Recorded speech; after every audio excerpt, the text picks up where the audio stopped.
Hi, I'm Mike Cherniffsky, and you're listening to This Podcast is Uncalled For.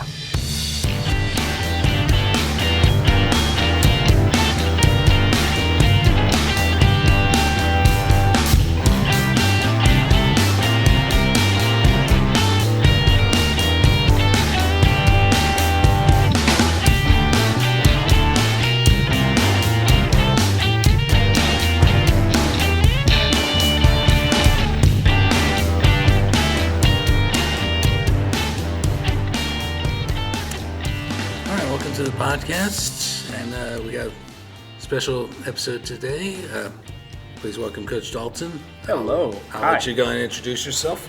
Yeah, Coach Dalt, D-A-L-T, like Walt Disney, but Dalt Wisney. That's how I introduce myself. Even when I was a kid, I was always adult. I like that joke, and not adult, but I can see that I've been called that or worse before for sure. Funny. Yeah. So we're both chess instructors. You just started working with us not too long ago. So, yeah, like May, June, we'll call it. Yeah. Yeah, mm-hmm. May, June, 23. So one of the reasons I wanted to bring you on was I was going to have you teach Braden how to play chess, but he quit.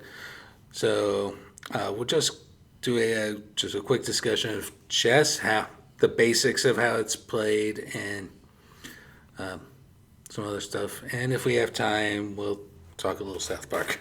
Oh, cool, sure. Whatever's clever. Yeah. Yeah. So for the uninitiated, chess, we're playing on an 8x8 grid, basically. It's two players, and each player gets 16 pieces. Mm-hmm, correct. 8 pawns, 2 knights, 2 bishops, 2 rooks, a queen, and a king. When you said it's a 64 square game, it reminded me of, you've heard the phrase back to square one, right? Mm-hmm. You know where that comes from? Probably chess. Well, it comes from radio and broadcast. Before television, when they just had radio, soccer was still popular, and the announcers had to describe where the ball was on the soccer field. Mm-hmm. And so if there was an attempt on the goal and the ball went back to the goalie, the ball was back at square one, and they divided the soccer field up into grids like that. So, we'll have to describe the chessboard in a similar fashion. Mm-hmm. Right? So there are 64 squares, just like you said. There are rows that go left and right of 8 squares, and they're called ranks. Yep. First through the 8th rank. On the first and second rank, white sets up their pieces.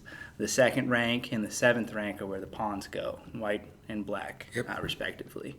The rows, the columns, are called files. And again, there's 8 files. A through H is what we call them, as opposed to 1 through 8 for the ranks. On the A and H files, on the 1st and 8th ranks, the rooks set up. Yep. And the rooks are the ones that look like castles.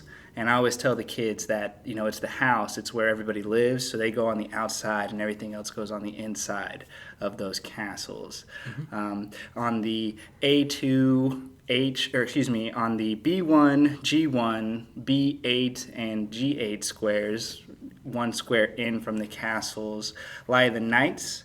I always tell the kids that the knights are smelly because, they produce feces, and so they want to be as far away from the king and queen as possible, but they still need to live inside the castle. So they stay inside the castles, but on as far away as possible. The next square in from the knights. And I should point out before you continue, the knights do resemble horses, and I hear way too many kids saying, well, how's the horse move? Right, yeah. How does the horse move again? Just remember Bob Seger, working on the night moves. Working on the night moves. Yes. And the knight is a hard piece to describe how it moves, but if we think of a jumping knight, with a lance and how the knight gallops and the lance is off to the side, I think that's kind of the representation of the attack of a knight. Mm-hmm. So we'll discuss piece movement a little bit, but the knight does have a unique way of moving. It's basically an L shape, 1, 2, and then 1. Mm-hmm. So that's 2 squares in one direction and 1 square in another direction. I like how Beth Harmon describes it as well in The Queen's Gambit. The old basement man asks him, and this one, and he points to the knight, and she says, one straight, one diagonal. Aha, okay, yeah, I guess that is true. Yeah, one straight, one diagonal. I think she says forward, but I like straight better because the knight can't go backwards. Right. So, anyway, back to your description. You were talking about bishops next. One more in from the knights are the bishops. The bishops, in their historical role, were the advisors to the king and queen, and so they need to stay close to the king and queen. The queen, I did start off saying the queen's a lady. The lady likes to match her dress with the color she is, with the square she starts on. But I've gone slightly from that to saying the queen's an artist. The queen likes to match what color the queen is with the square the queen starts on. Yeah. And that's something that kids have that some kids have problems with. It. They try to flip the king and queen. The simplest way to tell between the two pieces is kings are A, taller, and B, will usually have a cross on top. Mm-hmm. There's also the Lord song, Royals, which says... I am Lord, yeah. Yeah, I am Lord. Sorry, we're getting to the South Park thing. Yeah. Do you know where she got the inspiration for that from? Huh? She saw a picture of Mike Hosmer on a magazine or something like George that. Brett. Oh, George Brett, with the Royals on there. Right? Mr. Royal, yeah. The Mr. Royal, yeah. The Mr. Royal, so no offense to Hosmer, but yeah. But she says, baby, I'll rule, you can call me Queen B. Queen B, yeah. Queen B. But the queen starts on the D file, so I say the Queen D. I don't ever sing to my kids because I want to keep them in chess club. And so the less singing, the better. But yes. It protects you from copyright strikes. True, right, yeah. I don't want to pay Randy Marsh any more money than he's already making. So... The queen goes on the D file, which for the white queen will be a white square on the first rank, and for the black queen, a black square on the 8th rank. And that leaves only one square for the king. The king represents us on the chessboard. Mm-hmm. There are 8 squares around the king if he's in the middle. When the king starts on the 1st or the 8th rank, there are only 6 squares around him. And basically, you move your pieces to control the square the king is on and all of the squares that are around the king. If you can see the king with one of your pieces and all of the squares around the king are controlled or blocked, then that is checkmate, right? We say that we move a piece to see the king, and that's check. And the king always has 3 options to get out of check. He can either move out of the way, he can block it with a piece, or he can simply take the piece that is checking him. We go with the ABC acronym, avoid block capture. Avoid block capture. And it's only when we cannot avoid block capture that is the only way to actually checkmate somebody.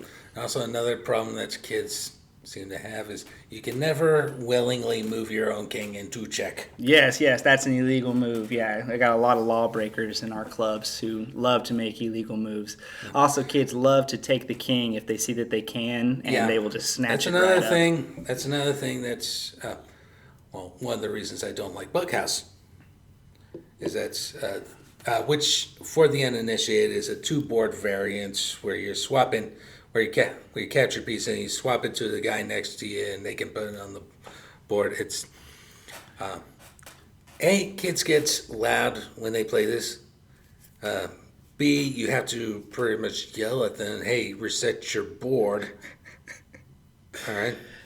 And it reinforces and reinforces the idea with them that it's okay to take the king. It is not okay to take the king in standard chess. You are just looking for checkmate. Yeah, they're looking to be sneaky or to distract their opponent when it's much more rewarding to actually correctly checkmate somebody. And try to make an example of that. Yeah, I like to. So I'm a board gamer outside of chess, and one of the games I like that actually got me into the hobby is called Lords of Waterdeep. Which is a D&D themed worker placement game. Our mutual friend Mike T has this game as well, but he has the expansion, The Scoundrels of Skullport, which I don't particularly care for. Bughouse is like The Scoundrels of Skullport. It's taking something beautiful and putting it in MS Paint and letting the smear function go right and stuff like that. Yeah. Right. So the board, like we said, 64 squares. You can divide it up into 32 squares. Your side, your opponent's side, that would be, the board closest to you and the board closest to them. Their side, or king side, queen side. It's the same division. Divided up left and right as well. Every piece, with the exception of the rook, does better in the middle of the board. So they say for like the opening moves or for the opening and the middle part of the game, you really want to focus on developing your pieces, getting them all at those squares that they start on, and controlling those center four squares, which if you're looking at the battleship grid of a chessboard, E4, D4, E5, and D5 are the four middle squares. That's right. The rook can go to 14 squares no matter where it's at. The bishop, I think, can go to 14 in the middle, but only 7 in the corner. The knight can go to 2 squares in the corner, but it can go to 8 squares in the middle. Right. And the queen is also more powerful in the middle as well. Yeah. So with the development of pieces and the controlling of the center, it leads to the middle game and the beginning of the end game, which is where players formulate a plan to actually trap the king or to checkmate the king himself. In movies and TV, they say the word check aloud, but anybody Do who not do not check, especially in tournaments. Right. That is annoying. Yeah. All right. Tournaments are quiet time, or they're supposed to be. Don't say check. All right, that's only for Hollywood because, thematics. they're thematics, and it's just cooler. If you It gives don't, it gives a audio cue to the audience, and that's about the only thing it's really worth. Also, you'll see in Hollywood a lot, and our boss has noticed this, that a lot of people set the board up wrong. So if you're not using an annotated board, like Dalton is talking about, if that's the case, you don't have the annotations, A through H, 1 through 8, white on the right, we say. So the square closest to your right hand is always going to be white. Yeah, that makes sense. Yes, exactly. Or square H1, to put in chess notation, will always be white. In fact, friend of the podcast, Dave Von Williams, he does a chess podcast called Chess Knowledge with H1. Guess where he got the H1 from? The starting square, the square. White on the right. Square white on the right, yeah. So even if your board isn't annotated, every chessboard is annotated. Those squares are still named the same. Yeah, but you're still going to use the same. Right. Which is why it's critical that you understand that 1 and 2 is white, 7 and 8 is black. Yeah. Otherwise, you're going to mess up the notation. Which is one of the things that makes chess so beautiful, is that you don't actually need the pieces or the boards to play. You can play audibly across, a telephone line, or, with email or online or anything like that. They used to do correspondence chess. I think some people still do that, where you mail your moves to one another. Yeah, I'm still waiting on Coach Bob's move in the mail, right? Yeah, and if you've ever seen people put blindfolds around their eyes and play chess, you've got to know. Yeah, Magnus famously done that. So. Yeah, I think I've seen Gotham Chess do that, right? He played against Anna Cramling, who's no pushover. She's like either a national master or an international master, and he played blindfolded and got through checkmate, right? So, Right. I mean, there is over a duodecillion, that's 10 to the 40th, possible, sensible chess games. And that's chess games where white makes a move, black makes a move, and there's no illegal positions, and there's no repetition of the positions. Now, possible number of chess games where you're allowing repetitions and crazy things like that, not smart moves. There's even a larger number of chess games, 10 to the 120th power of chess games. But even 10 to the 40, a duodecillion number of chess games, is, I think, part of the reason why people keep coming back to it is because it's not going to be... The replayability. Yeah, it's not going to be a set determined result when you sit down at the board. Now you're talking about that. Are you familiar with the Encyclopedia of Chess Openings? The Encyclopedia of Chess Openings. What about the it? ECO, Yeah. It is 5 volumes, all of them about this thick. He's holding up 3 inches, Yeah. Each book is full of chess openings, and we are talking about 1,300 possible openings there in these books. So. I mean, yeah. White, because the knight can jump over pieces, it's the only piece that can jump over pieces. And each pawn can either move 1 square forward or 2 squares forward at the start of the game. Yep. White has 20 possible first moves. Black has 20 possible replies to that first move. So in the first 2 moves, there are 400 different variations of the chess game. And so it's not like tic-tac-toe. It's not like checkers, which are considered learned games. You make and the checkers first is move. played on a similar board. Yeah, yes. Checkered board, is that what they call it? Yeah. They call it a checkered pattern. It should be a chess pattern, but unfortunately, that's what it is. So, if you play a computer in checkers, the first move you make, the computer knows every move it needs to make in order to win, no matter what your first move is, because checkers only has 4, 1, 2, 3, It's a very like 10, basic game. Yeah, like 10 beginning opening moves, something like that. And there are set rules. Like if you can take a piece in checkers, you must take a piece in checkers. Well, that's a rule in chess too. The right. Touch-take move rule. So there are 2 more rules that you need to be aware of if you are going to think about playing chess. One is called touch-move, and the other is touch-take. So touch-move is if I were to touch a piece, and there's a legal way for me to move that piece, then I have to move it. Touch-take is if I touch an opponent's piece, and there's a legal way for me to capture that piece, then I must capture it. That is probably one of the more important rules of chess, is the touch. There are no takebacks in chess. So. Right. I think why chess represents a thinking game, why chess represents a competition, is because of that touch move rule. Yes. It's a set in stone thing. No other thing in life do your mistakes become more apparent more quickly than on a chessboard, because it will be found and exploited by a good opponent immediately as soon as you make a mistake. Well, you can exploit differences in any sport, any game. True. But say if you have your star wide receiver. I know we're talking about football again. Sorry, but say that's fine. Sorry. I played wide receiver, so So say your star wide receiver is out. So then your passing game is going to be weaker. The run game is going to be more heavily relied upon.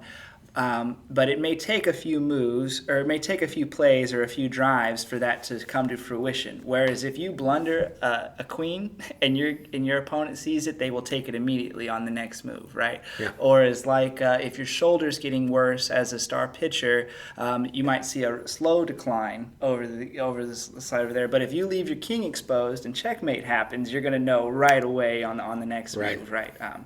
And so, I suppose quicker mistakes happen in sports, like injuries or accidents, but, not at the fault of the player or the coach or any kind of strategy. Whereas chess, there's no one to blame but yourself. There is no happenstance or circumstance. The piece was 3 inches to the right instead of an inch to the right, and that's what caused the ACL tear. No, you moved the queen to A8, and you weren't sure that it was safe, and you lost the queen. Yeah. Oh, and a good rule of thumb, since you're bringing up queens, in your opening, don't take your queen out. Save that for later in the game, because my primary beef with it is it shows that you don't respect your opponent. All right, it's kind of a dick move, taking a queen out early. So. It's like winding up a huge sucker punch. Yeah. It's also putting a huge target on that queen, like you were talking about. So, and also, if you lose a queen early, don't complain about it. All right, you can always get a pawn promoted. Or if you lose your queen early, or if you take it, don't brag about it. if you take a queen, because you can still lose even being up a queen. Right? So, I tell my students that the queen is like $100 bill. Right? It's green, it's square, and it goes in a wallet or a cash register just like a dollar bill does.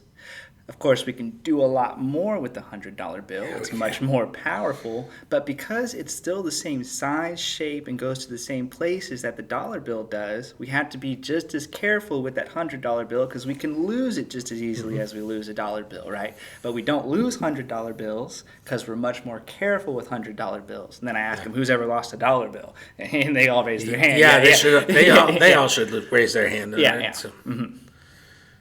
Yeah. So of course, we're just guys that teach this and get paid for it, but we are nowhere near the level of, say, the grandmasters. No. I would say in like a comparison to football, whereas the majority of the population, the U.S. population, doesn't play football or doesn't play football currently. Yeah. We're kind of maybe like the backups on a low collegiate team, but there are guys who are playing in the NFL who would absolutely just demolish us, or even NFL backups or NFL third strings, right? Yeah, right. Or the college starters. They're still so. But like I said, most people don't know how to play football. Analogy, think the guys that get into Canton, the Hall of Fame. Oh, okay, yeah, Canton Hall of Fame. So Canton that would be Hall. like the super grandmasters, right? Yeah. Yeah.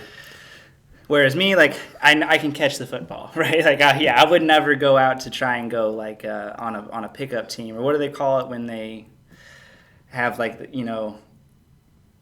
open tryouts. Right. I would never do that for like an NFL or like a college team, but I'm also hopefully. too old at this point to be trying that for football. So. You're the youngest that you'll ever be today, just like you're the oldest you've ever been today. Good point. It's kind of a nothing Have you had the point. chance to meet any grandmasters? No, I have. Grandmasters, yeah. Well, you got a chance to meet Gary, right? Gary Kasparov, yeah. Well, I didn't actually meet him. I was in the same room as him. I got a photo of him on my phone where he was signing an autograph for one of my former students. Nice. But that is cool. Gary Kasparov, arguably one of, if not the best chess player ever. Ever. Okay. Just that the pieces are the same for Gary. Like he still has the same 16 pieces that you and I have, but what he can do with the pieces and how confidently and how quickly he can move the pieces is what makes his presence just absolutely amazing. I mean, what is it about this person and what he sees that makes him so farther above just the average person? It's the same pieces, but in his hands, they're masterpieces. Ha ha ha. Yeah. Yeah. And for context, Kasparov was speaking at the Truman Presidential Library over in Independence. And they asked us, and our boss asked me specifically, to show up with some sets and get some games going with the local kids.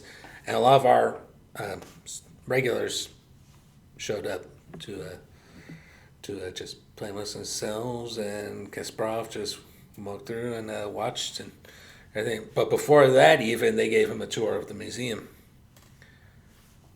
I think that anytime you can fill a room with a bunch of people critically thinking, the world becomes a better place. It's when we start acting rationally, when we start moving our pieces without thinking or touching the wrong piece, that things start to go wrong real fast. If only we could think before we move like chess players. And I also got a chance to go to the 2018 Sinkfields Cup. Sinkfield. That's in St. Louis. That's the big classical tournament they hold every year in St. Louis.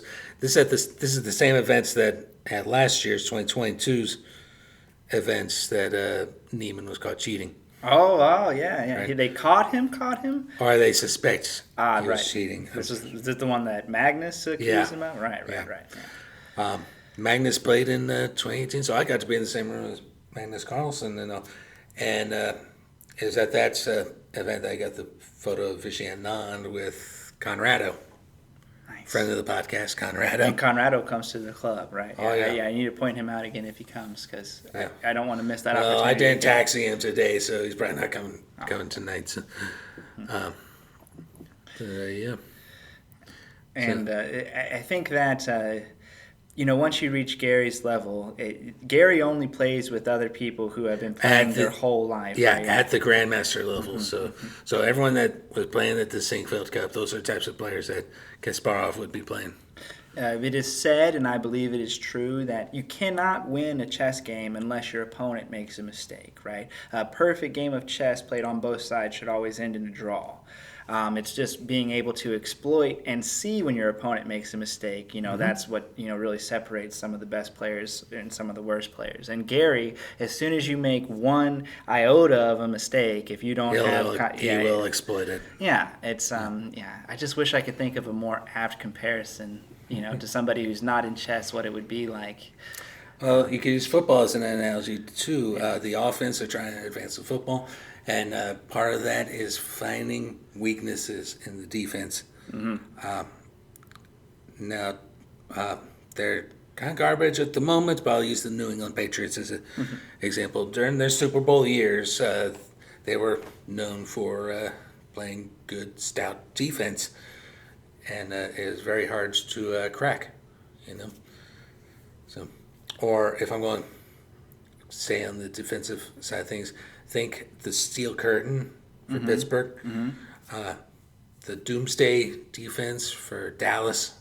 All right, yeah, I think that caliber of a defense. Tampa 2, you could think that as well. And like us, or the average person versus Gary Kasparov would be like the South Park episode where the owner of the Redskins tries to take on the entire Dallas Cowboy football team. Yeah. And he just kept getting his butt kicked. Right, exactly. Or in that's another person I've been in the same room as, actually. The who? Daniel Snyder, who is now the former owner of the now Washington Commanders. That's an old security story from way back. I was close to your age, I think. So. Or if you've seen Jackass, when Johnny Knoxville goes up against Butterbean, and after Butterbean knocks him out, and he comes to, is this Butterbean okay? I think that would kind of how a match with Gary Kasparov might go. But that is a good transition into, because we both like South Park. We were going to do a South Park trivia thing, but the resources are not there. Still can't happen in the future. Yeah. Still a possibility in the future. Do you have a favorite episode of South Park? Oh gosh, I was trying to think. Now I want to not say Scott Tenorman Must Die, because I know how it's not your favorite, but I still like it just because it shows. Those who are not South Park fans, this is an episode where Cartman has a teenage bully named Scott Tenorman who keeps selling him certain hairs that I'm going to have you watch the episode to figure it out. And that are invaluable. He spends the rest of the episode trying to plot revenge against this kid, and wanted to have him in a chili cook-off. Well, I think that Cartman and all the kids have their own things that make them unique. But if you're thinking of South Park, you're thinking of Cartman probably first. Right. Cartman is the main character. Stan is the one who always gives the message. Kyle is the antithesis to Cartman's thesis. But Cartman is the heart and soul of like South Park. Oh my God, they killed Kenny. Kenny's nice. He's like the mascot. I would say Kenny's the mascot. Okay. But Cartman, that episode shows us why he can control the narrative, why he's the most powerful character, why, even the Cesar Millan episode, when Cesar Millan tries to separate Cartman's better nature from his worst nature, even Cartman is a great adversary for himself. That's the famous dog trainer, Cesar Millan. Yes, Cesar Millan, yes. Yeah. Who, tried to treat Cartman like a dog. Successfully, yeah. That's the thing. He was a little too successful. I think the best South Park ever made was the Scientology episode. Not a very Mormon episode. The Mormon episode was all right, but the Scientology episode was. I'll always remember the disclaimer at the bottom of the TV. This is what Scientologists actually believe. That I think I realized at that age that South Park really can make fun of the real world, and they are trying to turn a mirror on society and really nail it to them. And I'm like, oh wow, is this real? It is real. Of course, a great episode is another great episode is the very first one where Cartman got an alien probe. Yeah, yeah. Is this a rerun? I hate rerun. Which they, revisited. They actually revisited that one, yeah. Now, with much better graphics and much better storytelling. Yeah. In the first one, Cartman gets an anal probe. Do they actually meet the aliens? I can't remember. Yeah. Yeah, but not in the form that is... Not in the taco form. Not in the taco that poops ice cream. The gray alien form. Yes. And they speak primarily in the moo, moo. So I think I'm thinking of the rerun, the later revisitation of that, where they reveal that Earth is just a television series. Yeah. Run by the Jew crowd. What is the... They're basically an analog for Jews. Yeah, unfortunately. But that, anyway, that was interesting to think about that, and then to hear like Ancient Aliens on the History Channel also think about like, oh, maybe aliens the stuffing, are... the one with the Pilgrims were aliens. And who was it that was kind of timid about Natalie Portman? Yes. Okay, yeah. Casa Bonita is another good episode. Oh yeah, I that was a destination on our trip to Denver, Colorado. Even though Casa Bonita was 45 minutes away, we were like, all right, we got to try at least. Casa Bonita, you guys. And of course, in the last couple of years, Matt and Trey bought Casa Bonita, and that's right. They helped fix it up and they kind of fixed it up and reopened it a little bit with much better food, from my understanding. I'd never been to Colorado, so I wouldn't know what the food's like, but I did see that they have a giant statue of Cartman. Yeah. And, Trey and Matt, now they modeled South Park off of like Boulder, Colorado. Right? No, no, not Boulder. Even though they both went to University of Colorado in Boulder. I know the city of what it's called. Breckenridge, Colorado. Fairplay. Oh, Fairplay. Oh, okay, Fairplay, Colorado. Yeah. It was a small hick town in Colorado, right? So I'm sure that Trey and Matt did go to Casa Bonita, and it probably was a childhood memory for them. Yeah, Casa Bonita again. Yeah. Do you think that if it was written the same way, it could get away with saying the same things in a live-action sitcom or film? No. Yeah, exactly. I think that because it's in a cartoon... Because it's animated, crudely animated, of course, because, construction paper cutouts and everything. I think because it's animated, they're able to get with a lot more.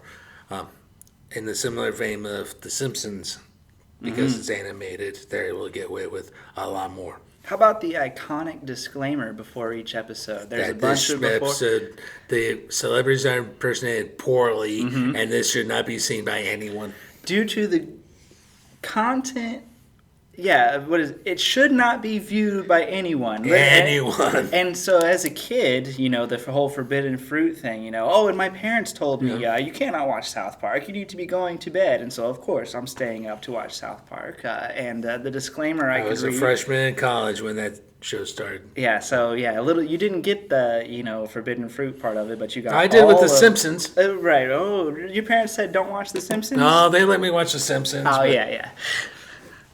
But no, but you got the full. You were certainly picking up on political humor that I was not as a kid, for sure. Which is, I think they were more geared towards college students, for sure. Oh yeah. Susie Harris, smart. Martin Harris, dumb. Joseph Smith was called a prophet, dumb. It's a beautiful thing that we can just share snippets of phrases and quotes, and it brings back the entire memory of the episode. Oh, yeah, it's beautiful stuff. Yeah, if we're talking about the musical numbers. Rats fighting Rob. Rats fighting Rob. They have fun with anime? What is it? What I can't remember. What I was really trying to do was figure good times with weapons. Yeah. Is the name of the episode. They're all playing ninja, and it's ninja, not ninjas. That drives me crazy. Ninju. Ninja. J-A versus... Wait, what's the difference? Well, in Japanese, there are no plurals. Oh. So no ninjas. It's not ninjas. It's ninja. So just remember that there's no ninjas. What about Ninjago? Ninja Go? Ninja Go. No opinion on that. Oh, okay, that's just a cartoon, right? Yeah, and I think that's Lego thing. And of course, if we're talking South Park songs, I also need to bring up I'm Gonna Jack It Where the Sun Always Shines. Down in San Diego. I'm gonna go off jacking it in San Diego. Jacking it, spank. Now, that was a real life person who had an actual meltdown and did masturbate in public, right? Yeah, he was naked and jacking in San Diego, yeah. I still like them evenly. The South Parks that make fun of actual real life things that happen, and the South Parks that are real absurd, like Trapper Keeper, right? You know what I mean? Trapper Keeper. Yeah, I guess there was some references to, social thing, like that's the Terminator, right? And but still, a little Terminator, a little Akira. And well, they're like the brown noise. Is that really a reference to anything, right? That's just a silly episode. I think that actually is a thing, but it is a lot. Humans can't hear it. Oh, like it is a real thing. That's a real thing, yeah. But, that's weird, huh? But it's not something that humans can play, so you're not going to.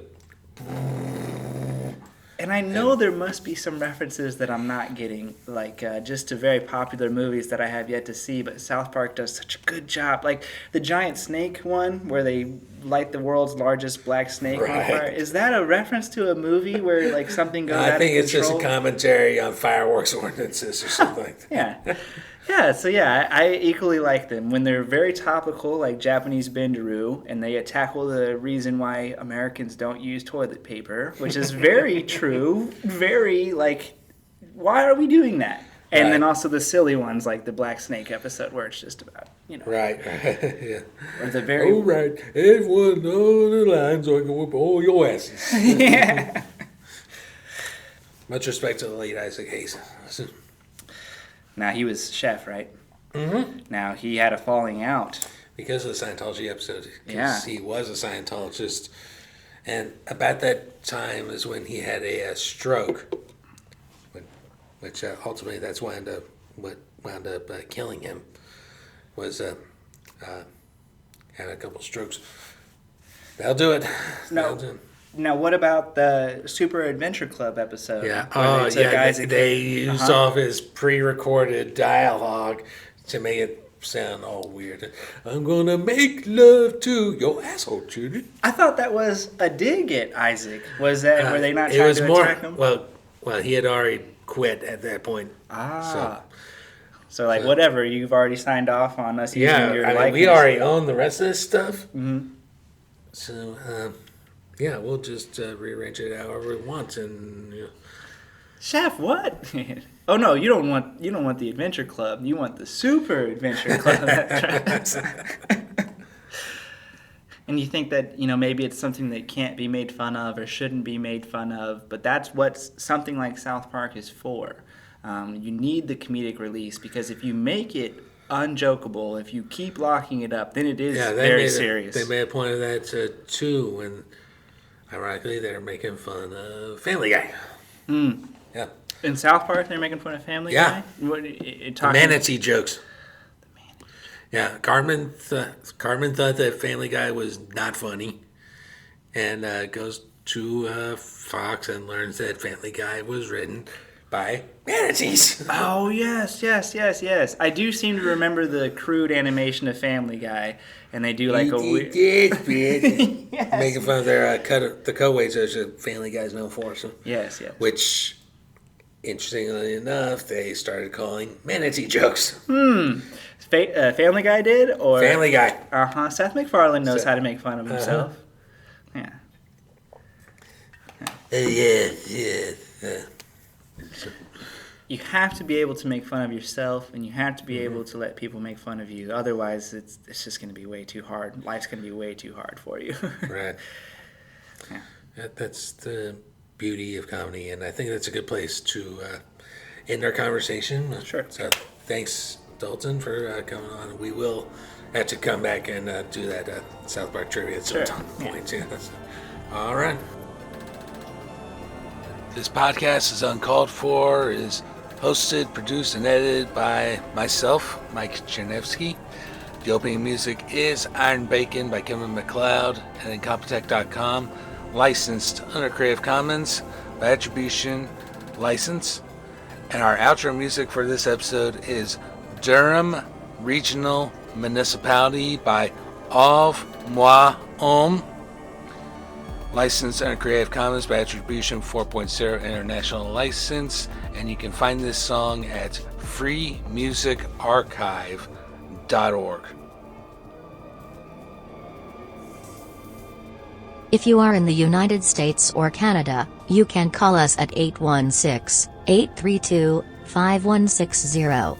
Leave your message or question for us, and if we like it, we will play it on the podcast. Please support the podcast and purchase our exclusive Uncalled For merchandise.